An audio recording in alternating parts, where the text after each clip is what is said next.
வணக்கம். நான் டாக்டர் மீனாட்சி பாலசுப்ரமணியன், மகப்பேறு மருத்துவர் from Kriya women's clinic Adyar.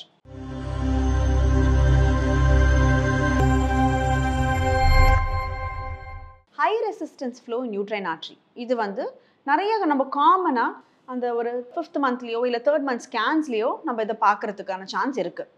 So இந்த மாதிரி ஒரு ஃபைண்டிங் இருந்ததுன்னா அதோட அர்த்தம் என்ன, இதோட சிக்னிஃபிகன்ஸ் என்ன, இதனால நம்மளோட பேபியோட க்ரோத் எல்லாம் ஏதாவது அஃபெக்ட் ஆகுமா அப்படிங்கிறத பற்றி நம்ம இப்போ இந்த வீடியோவில் பார்க்க போகிறோம். ஸோ காமனாக நம்ம ஒரு 3rd மந்த்லேயோ இல்லை 4th மந்த்லேயோ நம்ம ஒரு ஸ்கேன் பார்க்கும்பொழுது அந்த டாப்ளர் ஸ்டடி, அதாவது ரத்த ஓட்டத்துக்கான ஸ்டடீஸை நம்ம பண்ணி பார்க்கும்பொழுது இந்த ஃபைண்டிங்கை நம்ம காமனாக பார்ப்போம். ஸோ ஹை ரெசிஸ்டன்ஸ் ஃப்ளோ, அதாவது நம்மளுக்கு இப்போ ஒரு பிளட் சப்ளை பேபியோட நஞ்சு கொடி ஃபார்ம் ஆகும் பொழுது அது யூட்ரஸில் சில பிளட் சப்ளை, பிளட் வெசல்ஸ் எல்லாம் அந்த யூட்ரஸ்க்குள்ளே அது டெவலப் ஆகும். ஸோ இதில் சில பிரச்சனைகள்லாம் வரதுனால அந்த ரத்த ஓட்டத்தில் சில மாறுதல்லாம் ஏற்படுறது தான் இந்த ஹை ரெசிஸ்டன்ஸ் ஃப்ளோங்கிறது. இதனால ரத்த ஓட்டம் குறையறதுக்கான சான்ஸ் நம்மளுக்கு சம்டைம்ஸ் இருக்கும். From the uterus to the placenta, from the placenta then to the baby. So sometimes நம்மளுக்கு இந்த ஒரு ஹை ரெசிஸ்டன்ஸ் ஃப்ளோ இருக்கும் பொழுது நம்ம என்னெல்லாம் எதிர்பார்க்கலாம் அப்படின்னா, அதாவது கண்டிப்பாக ஹை ரெசிஸ்டன்ஸ் ஃப்ளோ இருக்கிற எல்லா ப்ரெக்னன்சிலையுமே இந்த மாதிரியான ஒரு சிச்சுவேஷன்ஸ் இருக்கணுங்கிற அவசியம் கிடையாது.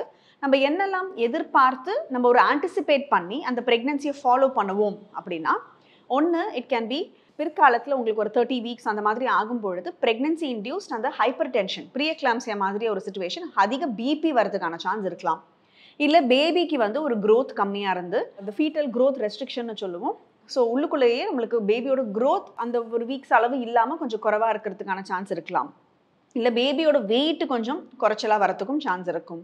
இல்லை நம்மளுக்கு அந்த ஒரு பனிக்கோட நீருங்கிறது குறைஞ்சு இந்த ஆலிகோஹைட்ராம்னியாஸ் அப்படிங்கிற ஒரு சிச்சுவேஷன் வரதுக்கான சான்ஸும் இருக்குது. ஸோ இது எல்லாமே நம்ம ஆன்டிசிபேட் பண்ணி ஒரு க்ளோஸ் ஃபாலோஅப்பில் வச்சுருப்போமே தவிர இதெல்லாம் கண்டிப்பாக நடந்துரும் அப்படிங்கிற ஒரு அவசியம் கண்டிப்பாக இல்லை. ஸோ நம்ம இதை எப்படி ப்ரிவென்ட் பண்ணுவோம்னா, நம்மளுக்கு அந்த ஒரு இந்த மாதிரி ஒரு ஃபைண்டிங் வந்துருச்சுன்னு உடனே அந்த ஒரு ஆஸ்பிரின், இக்கோஸ்பிரினுங்கிற அந்த ஒரு டேப்லெட்டை நம்ம அந்த ப்ரெக்னென்ட் விமனுக்கு ஸ்டார்ட் பண்ணுவோம். அண்ட் அது மட்டும் இல்லாமல் ஒரு மேபி கொஞ்சம் ரெகுலரான ஃபாலோஅப், ரெகுலரான ஸ்கேன்ஸு, அந்த ஒரு உங்களோட visits might be little more than what it is usual. So ஒரு ரெகுலர் ஃபாலோஅப்பில் இருக்கும்பொழுது நம்மளுக்கு இந்த மாதிரியான ஒரு காம்ப்ளிகேஷன்ஸ்லாம் வரத்துக்கு சான்ஸ் இருக்கா அப்படிங்கிறது தெரியும்.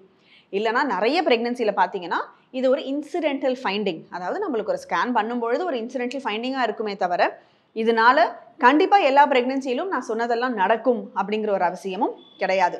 ஸோ நீங்கள் உங்கள் சைடில் என்ன பண்ணணும், ஒன்றும் பண்ண வேணாம், டென்ஷன் ஆகாமல் இருக்கணும், ஸ்ட்ரெஸ் ஆகாமல் இருக்கிறது தான் ரொம்ப ரொம்ப முக்கியம். ஸோ இதை பற்றி ரொம்ப வரி பண்ணிக்கிட்டு இதனாலேயே நம்மளுக்கு பேபியோட க்ரோத் அஃபெக்ட் ஆகிடுமான்ட்டு இதை பற்றி ரொம்ப வரி பண்ணாமல் நீங்கள் ஸ்ட்ரெஸ் ஃப்ரீயாக இருந்தீங்கனாலே மோர் தென் எனஃப். ஸோ இதனால் நம்மளுக்கு டெலிவரி சான்ஸ் ஏதாவது வித்தியாசமாக இருக்குமா, அதாவது நார்மல், சிசேரியன் அந்த மாதிரி ஏதாவது ஒரு சேஞ்ச் இருக்குமானா, இது ஒரு ஃபைண்டிங் மாத்திரமே வச்சுக்கிட்டு நம்ம ஒரு டெலிவரி ஆப்ஷன்ஸ்லாம் நம்ம டிசைட் பண்ண மாட்டோம். அதுக்கும் டெலிவரி சிசேரியன் ஆகிறதுக்கோ இல்லை நார்மல் டெலிவரி ஆகிறதுக்கோ எந்த ஒரு டிஃப்ரென்ஸும் கிடையாது. மற்ற காம்ப்ளிகேஷன்ஸ்லாம் ஏதாவது இருந்ததுனா தான் நம்ம அதுக்கு ஏற்ற மாதிரி டெலிவரி ஆப்ஷன்ஸ் டிசைட் பண்ணுவோமே தவிர இந்த ஒரு இன்சிடென்டல் ஃபைண்டிங் வச்சு we will not be able to decide anything. So ஸ்கேனில் இந்த ஃபைண்டிங் வந்துருச்சுனாலே பயப்படணுங்கிற அவசியம் கிடையாது. உங்கள் டாக்டர்கிட்ட நீங்கள் கரெக்டாக அந்த ஃபாலோஅப்ஸ்லாம் பண்ணிங்கனாலே வேறு எதுவும் பிரச்சனை வர முடியுமா அப்படிங்கிறத அவங்க கண்டுபிடிச்சு அதுக்கு ஏற்ற மாதிரி ட்ரீட்மெண்ட் பண்ணுவாங்க. நீங்கள் ஸ்ட்ரெஸ் ஃப்ரீயாக இருந்தீங்கனாலே மோர் தென் எனஃப்.